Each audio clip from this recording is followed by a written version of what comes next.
This is the 46th episode of the Effective Executive podcast and video. And this week I wanted to cover this power shift that's going on, where it seems like organizations always had the power, and now employees are wielding a lot of the power because organizations are having a hard time luring in employees into their organizations. And this goes well beyond just restaurants and some of the things we see on TV. But this has been something that's been going on for a while. I've talked about this with organizations for probably 5 years or longer, that this was coming. And it's going to be kind of an eye-opening experience, I think, for a number of organizations. And one of the reasons why I've been trying to get executives to move away from kind of their micromanagement, centralized planning ways is because employees are going to be wielding a lot of this power moving forward. And one of the people that I listen to, I'm actually on TikTok. It's I don't know if many of my listeners probably are not on TikTok. I've posted a few things. I'm still trying to find what message resonates from my perspective. But on there is a gentleman by the name of Steve Cadigan, and he is releasing a book next month. I believe he said August 3rd. That would be 2021. Called Workquake, and he's talking about all this kind of shift that I just mentioned. And employees are not staying with organizations very long. It used to be you'd go to work for an organization, like my dad. He went to an organization when he was 19 years old and retired when he was 65. Not too many people do that anymore. Matter of fact, I can't think of any. But anyway, now it's gone from 5 years down to 4. It's getting down to 3. So we're moving this job movement and this dissatisfaction with the way work has been put together is something that Steve talks about quite a bit in his TikToks. And as he's summarized his books, he talks about in his books. And he talks a lot about culture. To me, that's a little too esoteric. I don't know what that means. I go about it maybe a different way, but it's hard to tell because I don't know what it means to him. But regardless, the things he talks about are that you need to set up organizations to make their employees more employable. In other words, that you're actually having a mindset of educating them, even though they may leave, but that's going to help keep them around at least longer. That should be a focus of organizations. He talks about that now this shift that I just talked about, that the companies are replaceable, where it used to be, that's a change from when employees are replaceable. Remember, you always used to hear in organizations, everybody's replaceable. Well, that's the way employees are viewing companies these days. So they being employees, are going to move around unless you give them a reason to stay. And you need to be able to come up with a journey for them that helps involve them in your organization.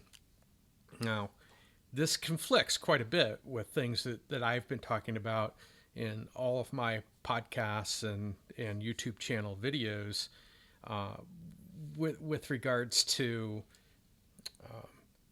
the micromanagement, the centralization of things, and that you're going to have to start moving away from those things. And we see more and more of it even at the political level, in government and that type of thing. A lot of centralization going on, a lot of micromanagement. There's a good saying by Frederick Herzberg, which is, if you want people to do a good job, give them a good job to do. And this is a focus of what I've been concentrating on, is how do we give workers a better job to do? How do you, as an executive, build an organization that people want to be a part of? And mine's not all of the, soft skills. Mine are the more hard skills that keep people in an organization. So let's walk through that a little bit and break that apart. Analytical thinkers breed an analytical design to their organization, meaning we break the pieces apart and we've got the contact center over here and we got, an operational area and we got finance, and, they're all different and they also compete with each other for different resources, and you've got sales in there too. And really, one department doesn't even understand what another, never even at the team level. A lot of times you don't have people being able to communicate because they don't understand what sales does and what they try to accomplish, and sales doesn't understand what a contact center person goes through. So we have this broken apart, what I call kind of mechanistic or Tayloristic. We go back to Frederick Taylor, and it features all of these things about micromanagement, and management makes the decisions, the workers do the work, and there's no overlap there, and the management's going to change the job or add IT or whatever it is to your particular job. And what needs to happen, especially in this new environment that we're in, is that you need workers to control and design the work, and you need management executives to remove the barriers to what they're trying to accomplish. Now, oh, well, we can't give them that much control. Well, they will learn, and you also come up with a better design organization for your customers and everything else if you go about it the right way. Now, I have a method that takes organizations through that in order to get there, to go from this kind of analytical world that you live in into the synthetic or systems thinking type of world.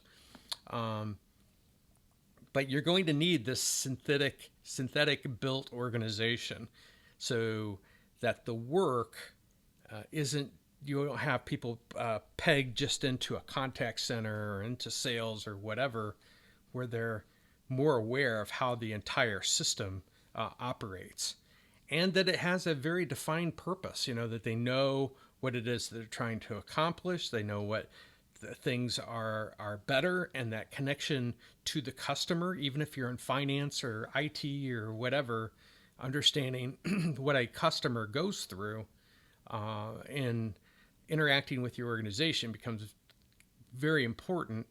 And it also increases the satisfaction of employees when they see things. And that's one of the difficulties. Worked with a lot of contact centers. Contact center person gets a call, they work it up to a certain point, then they hand it off to somebody else.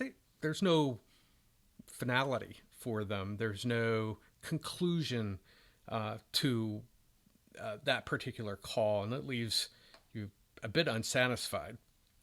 So that's one of the big things is, culture to me is about doing these types of things, that you're moving from an analytic to a synthetic thinking organization and a synthetic designed organization that will allow employees to see more broadly what the organization is doing.